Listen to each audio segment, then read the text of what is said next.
Bueno, muy buenos días. Hoy vamos a estar viendo un poco de las cosas que ustedes van a aprender durante la carrera de ingeniería mecánica. ¿Cuáles son los campos de acción del ingeniero mecánico? Básicamente,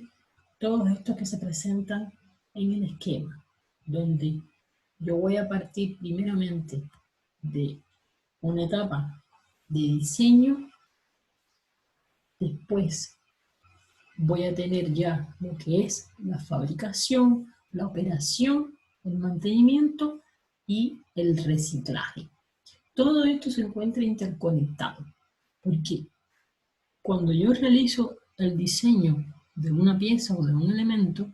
ya yo automáticamente tengo que estar pensando en cómo esta pieza va a ser fabricada, a través de qué equipo va a ser realizado la fabricación de ella. Y en base a ese diseño,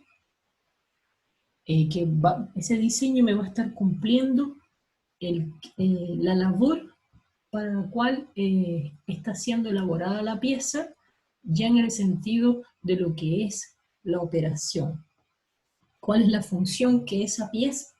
va a estar realizando dentro de una máquina como un elemento más? Y en dependencia de esa necesidad, entonces yo puedo determinar un método de fabricación o otro, que vamos a ver los posibles métodos de fabricación. Unos son un poco más manuables y otros ya son un poco más, por decirlo de alguna manera, robotizados. Y dependiendo entonces del uso que tenga la pieza de la cual estamos hablando, entonces va a ser el tipo de mantenimiento que ésta va a requerir a lo largo de su vida si queremos alcanzar que ésta tenga una vida útil prolongada. Y también dependiendo del tipo de material con que fue confeccionado esta pieza, entonces será el tipo de reciclaje que podremos realizar.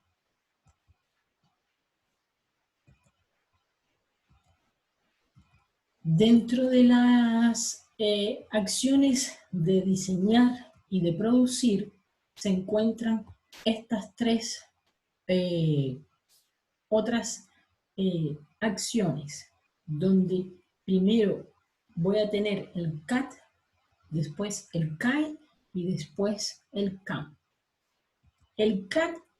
es la parte donde yo estoy diseñando el elemento que yo estoy creando o que yo necesito, y se realiza a través ya de métodos computacionales. Voy a utilizar una computadora para realizar los diseños. El CAE es un método donde yo, a través de modelos computacionales, voy a hacer un análisis del comportamiento de esa pieza por sí sola o dentro del conjunto donde ella va a estar trabajando. Y ya el CAM son los métodos de fabricación, pero en este caso los que están asistidos ya por computadoras. Y así llegamos entonces a lo que es la mecánica computacional. Acá tienen un ejemplo de imágenes de programas de diseño con los cuales ustedes posiblemente van a estar trabajando de aquí al próximo semestre o el próximo año, y van a empezar a aprender cómo diseñar piezas haciendo el uso de estos softwares que les permiten a ustedes trabajar diseñando un elemento por separado y después crear a partir de la suma de cada uno de ellos, conformar ya lo que es el conjunto total, que puede ser desde una simple llanta de un auto hasta un motor de un auto por completo. Ya la parte del CAE, lo que ustedes van a aprender en asignaturas como elementos finitos, por ejemplo, es a diseñar un prototipo de una pieza que está hecha de un material determinado, y en vez de yo hacer un análisis real, yo voy a hacer una simulación a través de un software matemático en una computadora, donde yo le voy a decir a este software de qué está compuesto este objeto, cuál es el material, cuáles son las propiedades que tiene este material que yo conozco, y cuando yo aplique una carga que me va a estar representando la carga que estaría él recibiendo si fuera en un caso real, entonces el software me va a dar como respuesta un comportamiento de cómo sufriría una deformación o una rotura este tipo de material. Esto se utiliza mucho hoy en día en todas las industrias porque son en tipos de análisis que no son destructivos, donde yo no llego a romper una pieza para poder determinar si esta pieza va a resistir un impacto, si va a resistir un tipo de carga cíclica durante X cantidad de tiempo, y esto me permite a mí hacer una mayor cantidad de análisis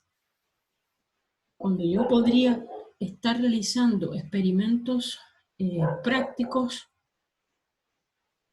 que podrían estar acotados por una pequeña cantidad de piezas, porque no puedo realizar con muchas más piezas porque son caras, por ejemplo. Yo esto lo podría hacer con más repeticiones mediante un análisis a través de un software de elementos finitos que me va a estar dando resultados muy confiables si lo fuese a comparar con ensayos reales destructivos. Ya el CAM, entonces, sería la fabricación asistida por computadora, como es el caso de los tornos CNC o de las fresas que trabajan a través de una serie de comandos que se les da a través de un computador, y el operario lo único que hace es dar seguimiento a que la máquina esté funcionando correctamente hasta que termine y se retire la pieza. Ahora, partiendo que todo comienza con un proceso de diseño, cuando estamos elaborando algún tipo de pieza o elemento en ingeniería, se deben de tener una serie de consideraciones, como desde las posibles soluciones o los posibles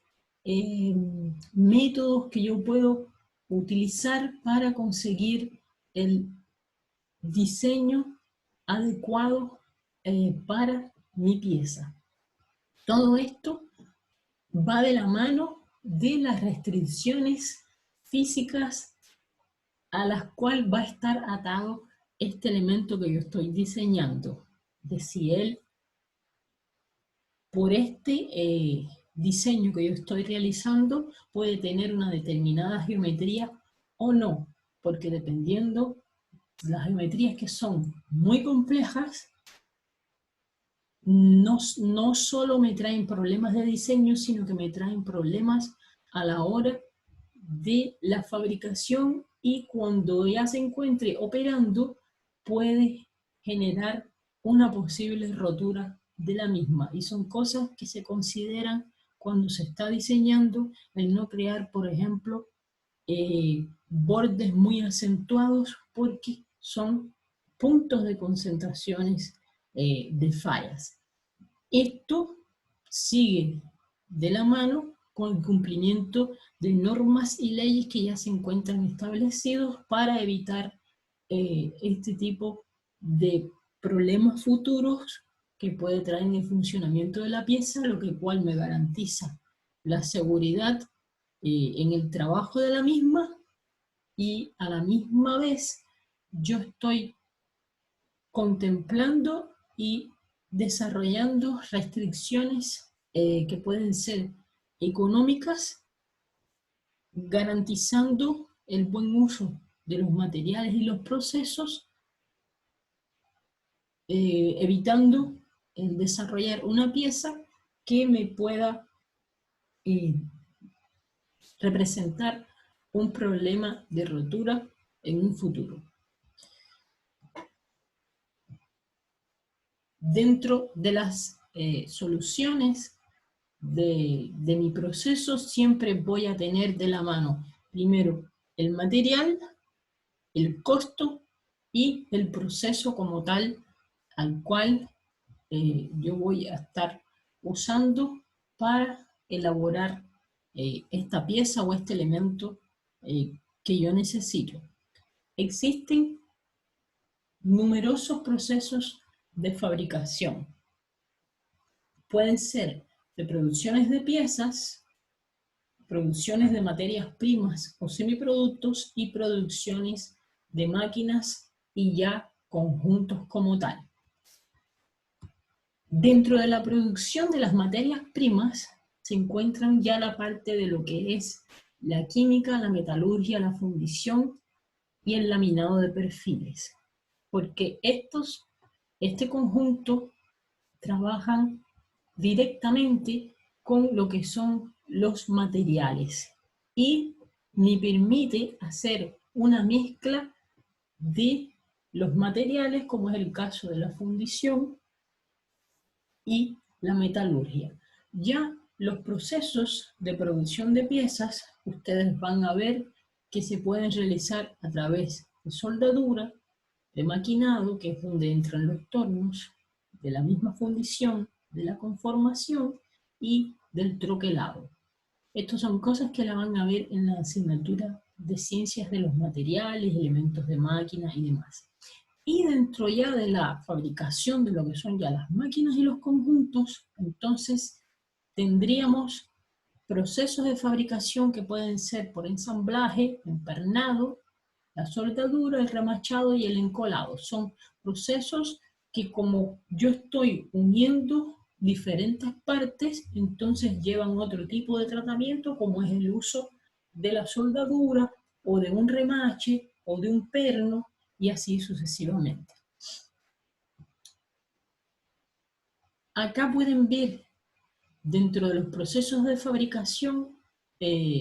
los que son la metalurgia, que se refiere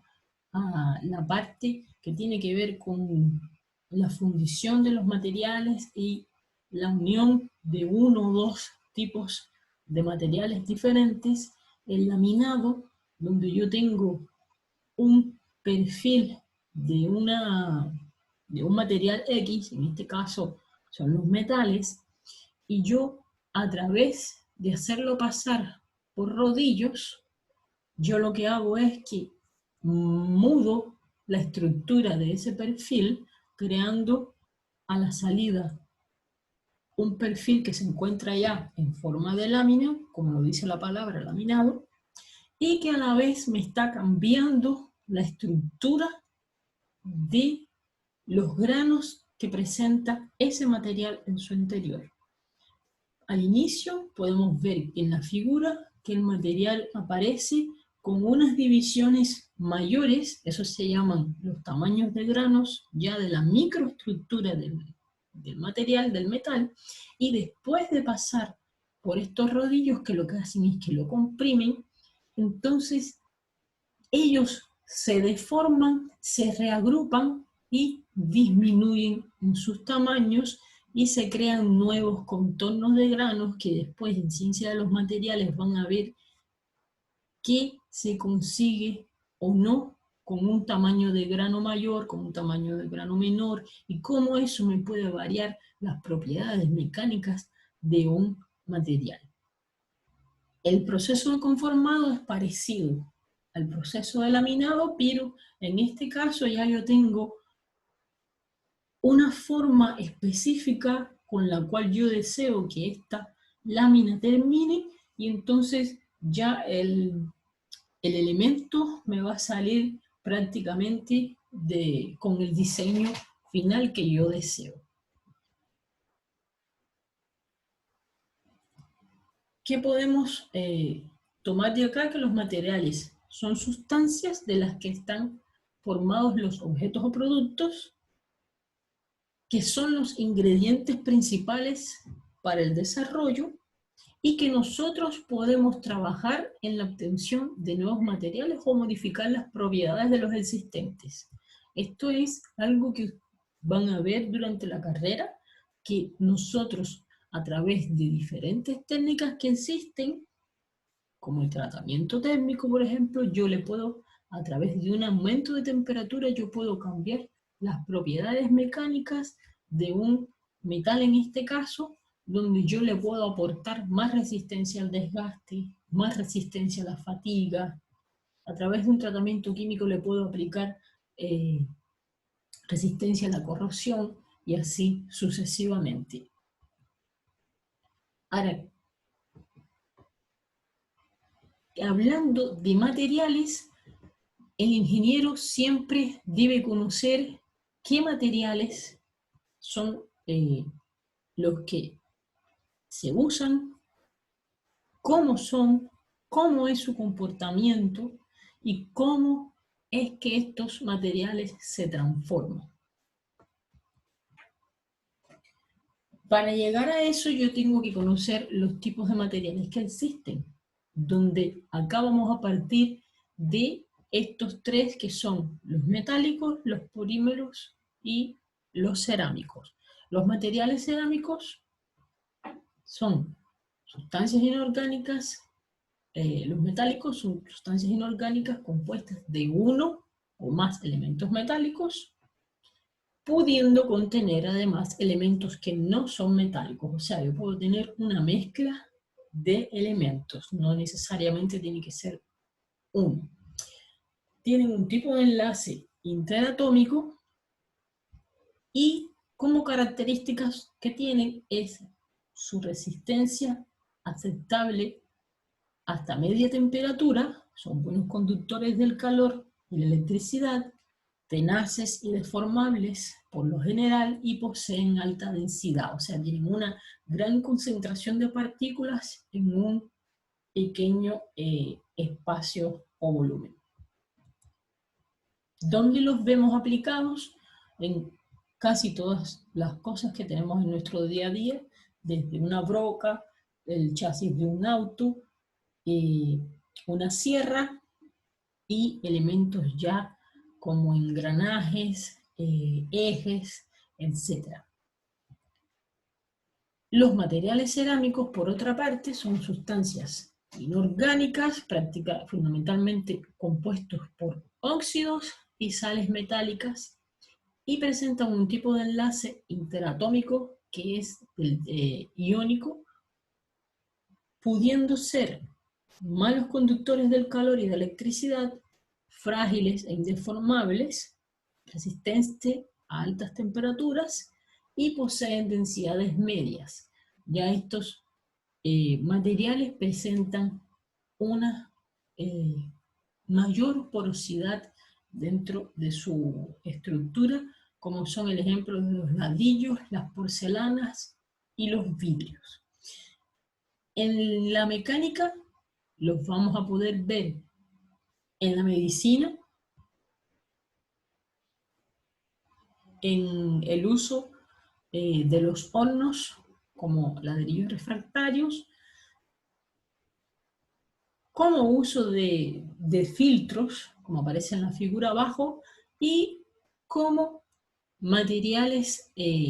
se pueden utilizar en implantes de cadera, como aparece en esta imagen de abajo de la derecha, que ese es un implante de cadera, a base de titanio y de un recubrimiento con material cerámico porque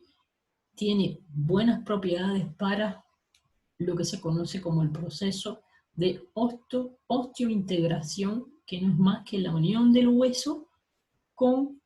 este nuevo material que yo le estoy colocando al organismo. Los materiales poliméricos ya son entonces sustancias en base a carbono, hidrógeno y oxígeno y otros elementos que no son metálicos. Tienen un tipo de enlace interatómico covalente, son resistentes a bajas temperaturas, malos conductores del calor y la electricidad, frágiles, tenaces y plásticos, y presentan baja densidad. Ejemplos de ellos son toda la gama de los plásticos. Y otros tipos de materiales que van a ver durante la carrera son los materiales compuestos, donde aquí ya yo tengo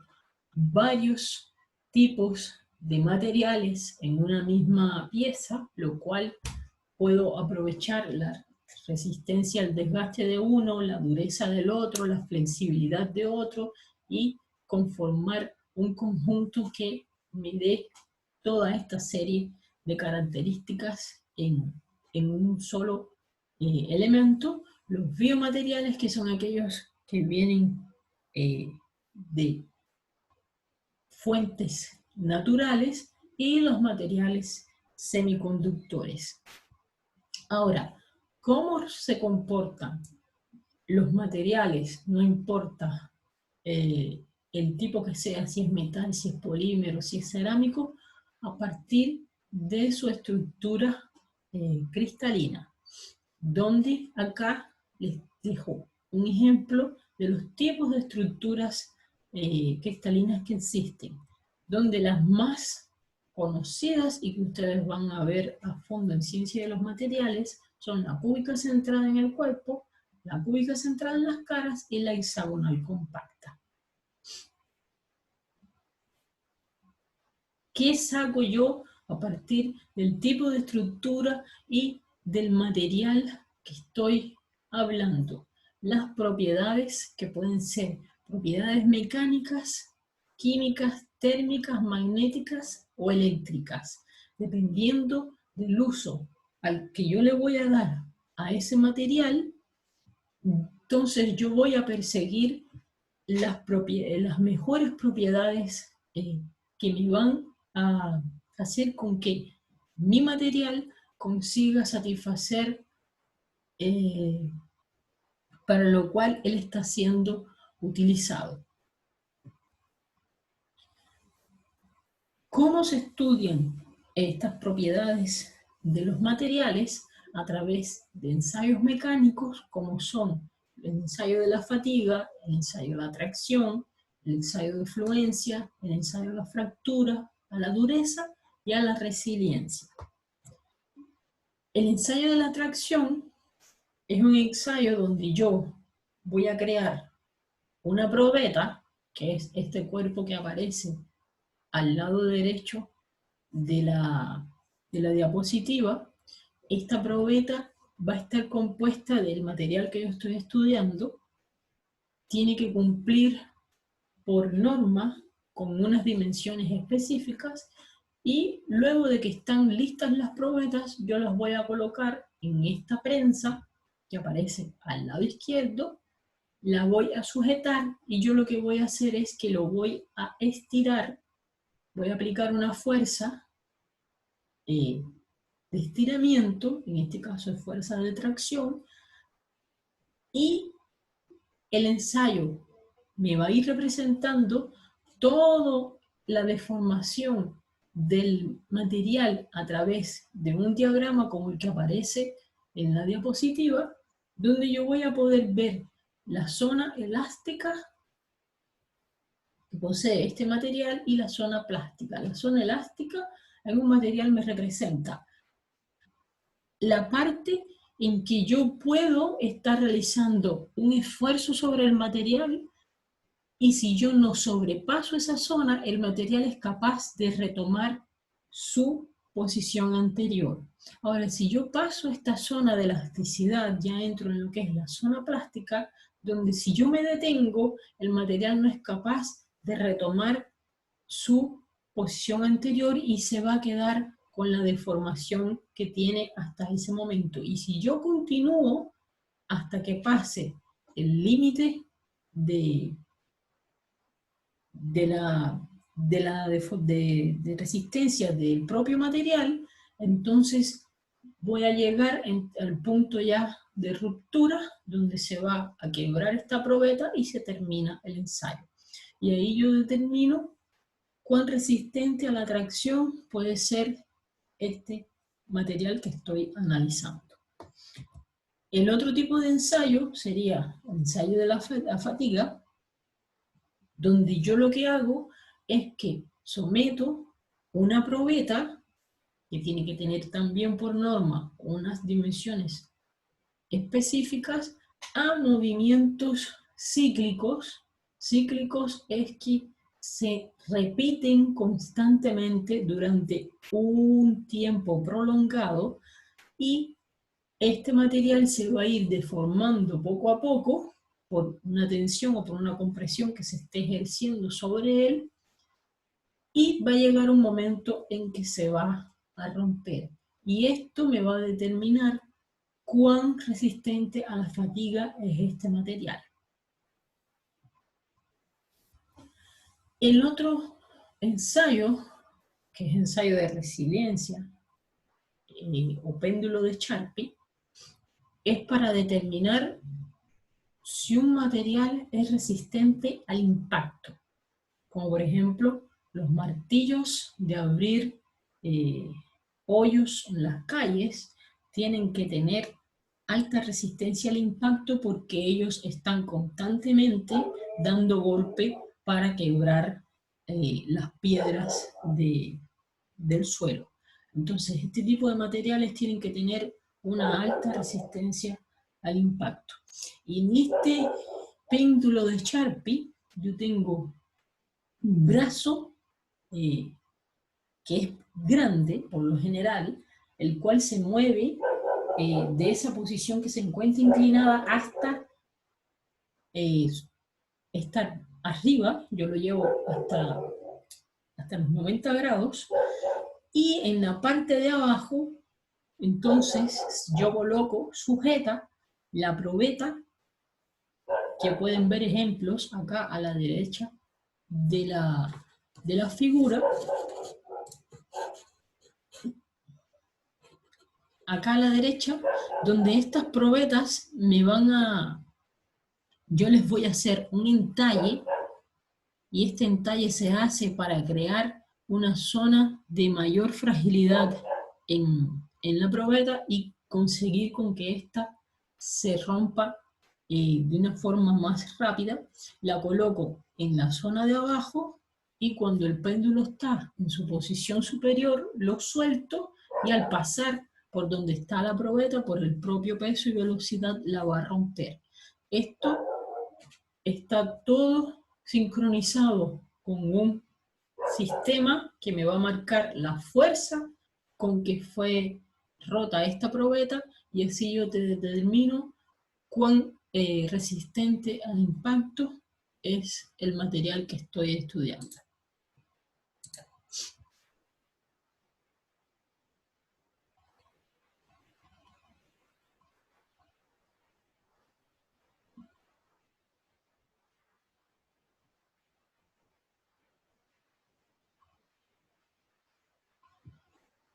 Ahí tienen un ejemplo. En este caso,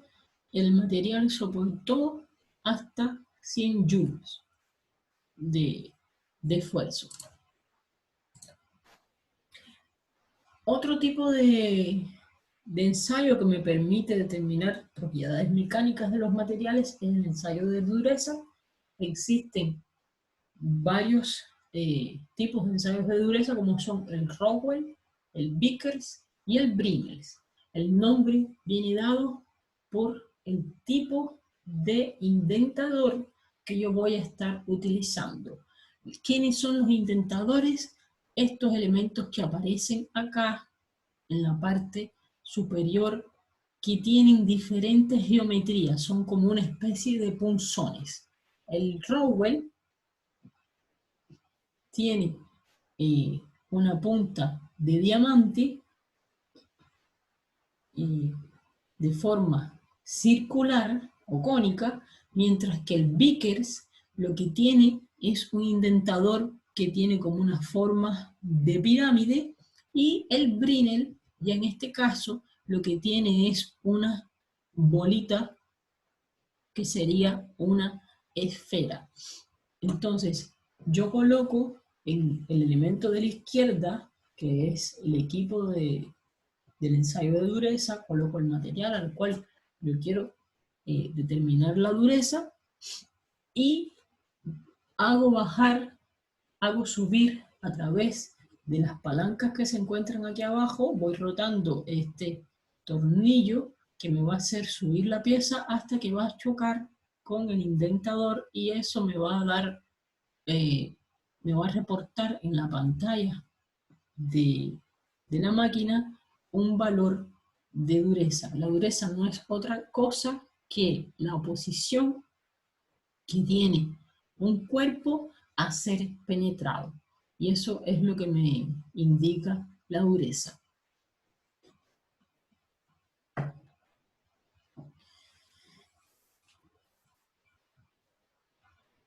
Lo que estuvimos viendo hasta ahora han sido las propiedades mecánicas y cómo puedo yo analizarla desde una forma macro y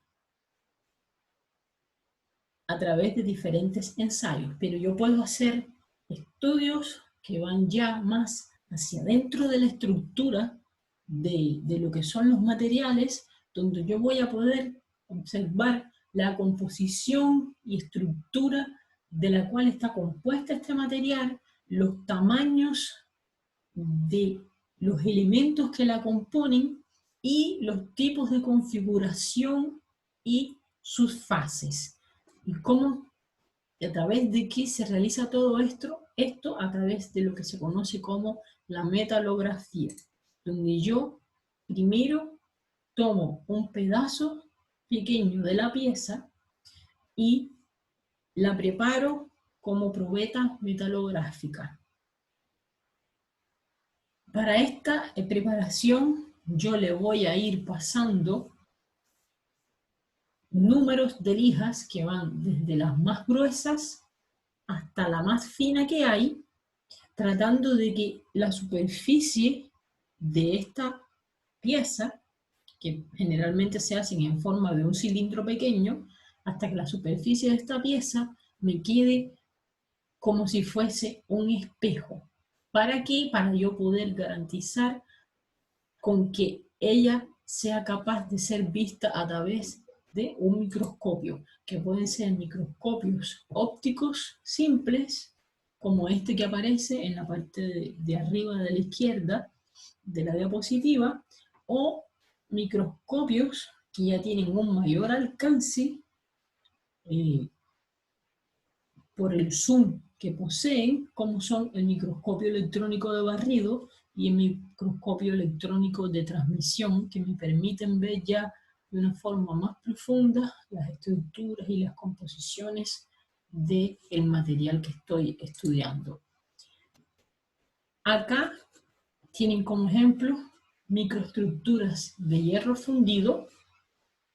abajo una microestructura de una cerámica y a la derecha abajo una microestructura de lo que sería un polímero.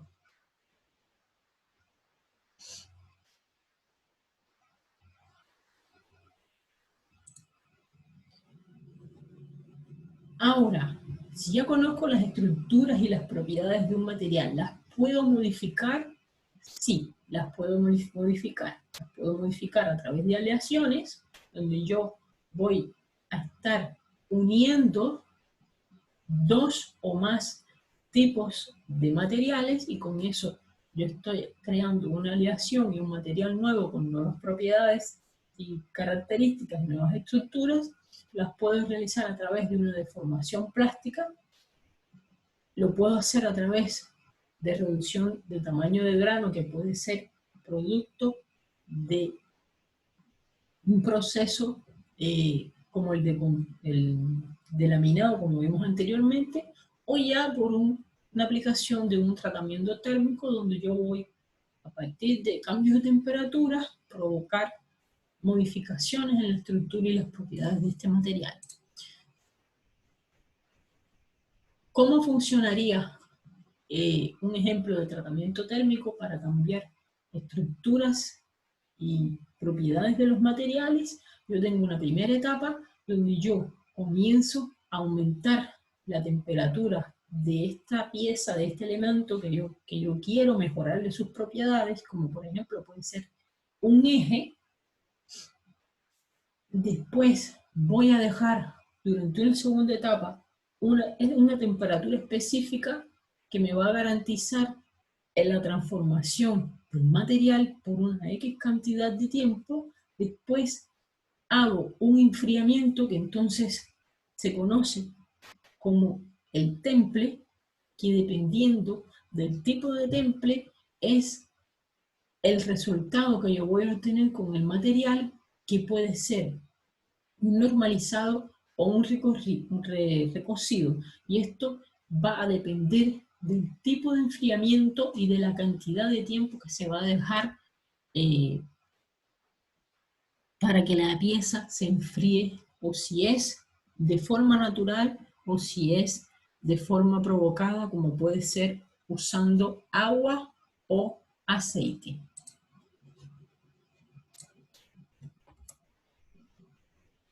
Entonces así vemos que vamos a tener tipos de tratamientos térmicos que pueden ser volumétricos o superficial.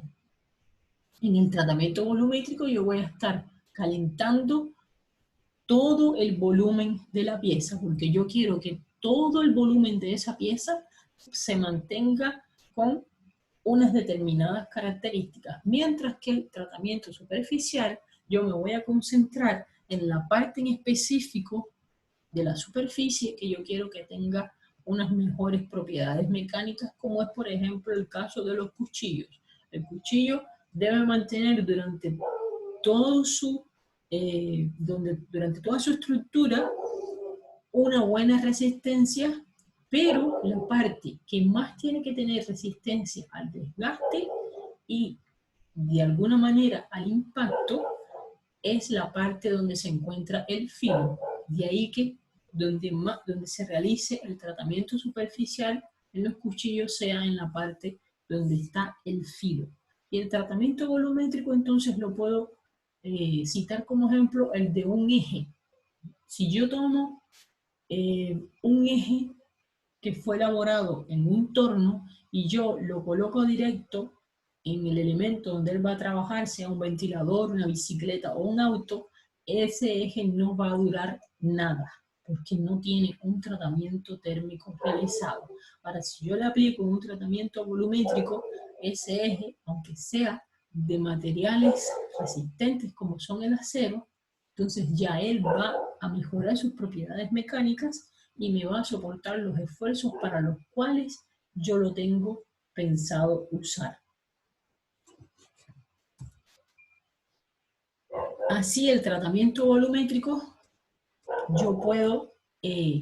tener un recocido total, un recocido isotérmico, un normalizado, un temple o un revenido, dependiendo de del tipo de enfriamiento que yo voy a estar utilizando. Si es un enfriamiento lento dentro del horno, corresponde a un recocido total, me va a reportar unas características específicas. El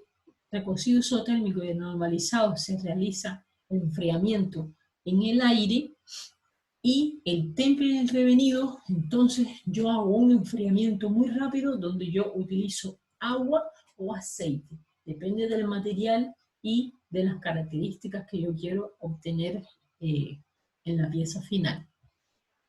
Y en el tratamiento térmico superficial, yo puedo hacerlo a través de elementos químicos o a través de un tratamiento selectivo.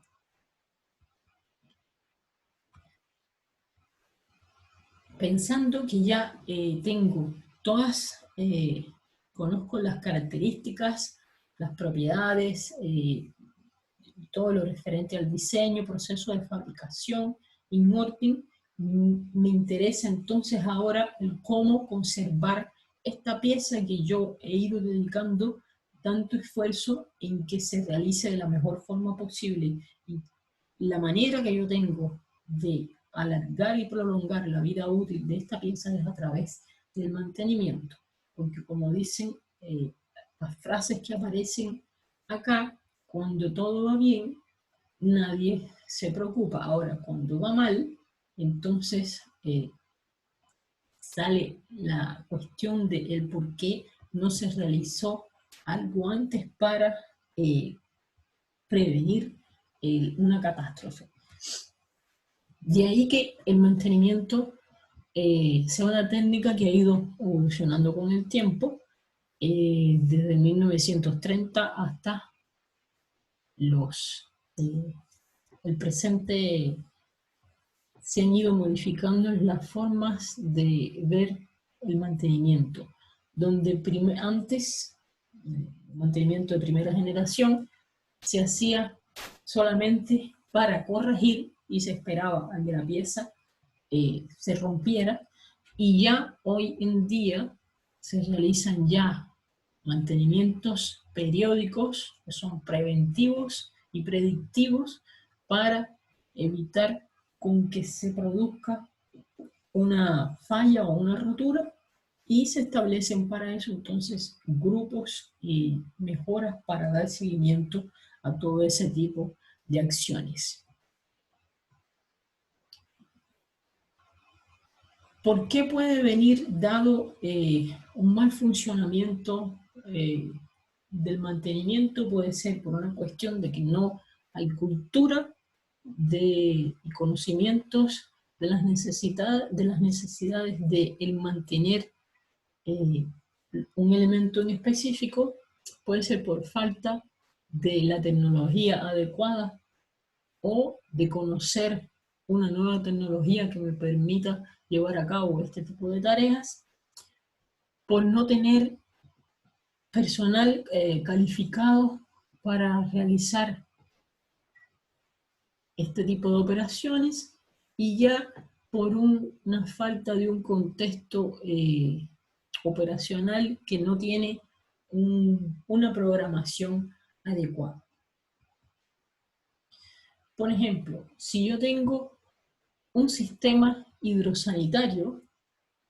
donde yo tengo agua fría, agua caliente, agua tecnológicamente tratada, aguas negras, que son las aguas ya de desecho, agua contra incendio, casos de siniestros por incendio, y el agua de reuso, es aquella que yo voy a usar y puedo reutilizar, por ejemplo, para la parte de limpieza. Si yo tengo todo este sistema,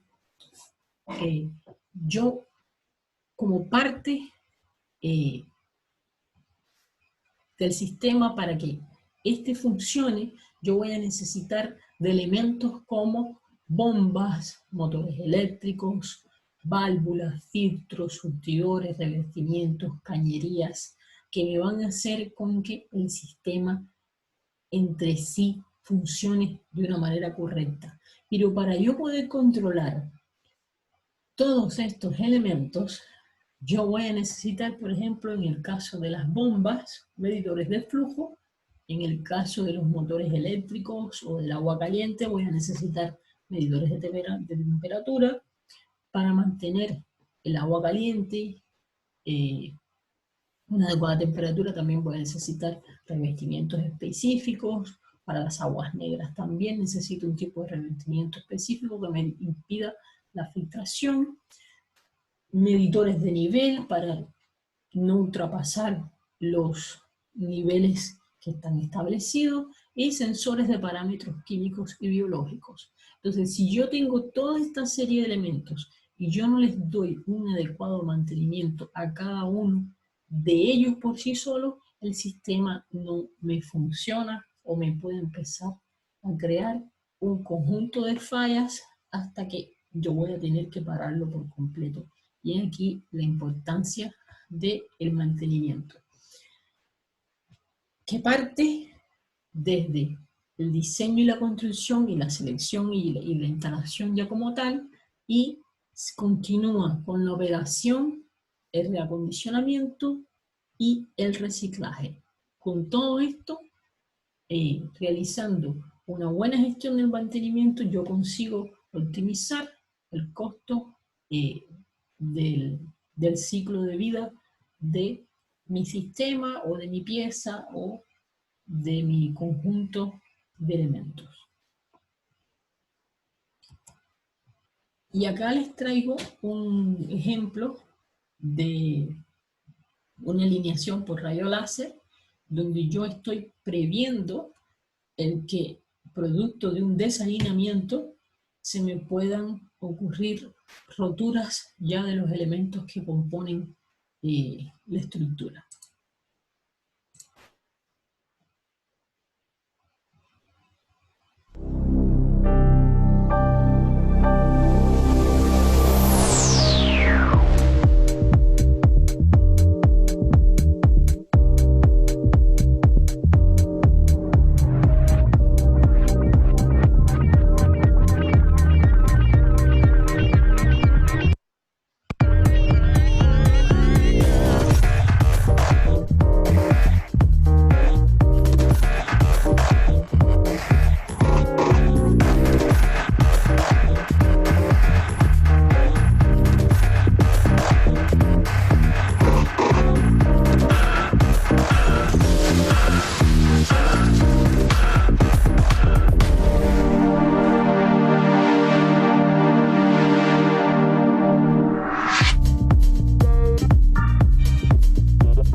Bueno, y con esto terminamos la clase de hoy.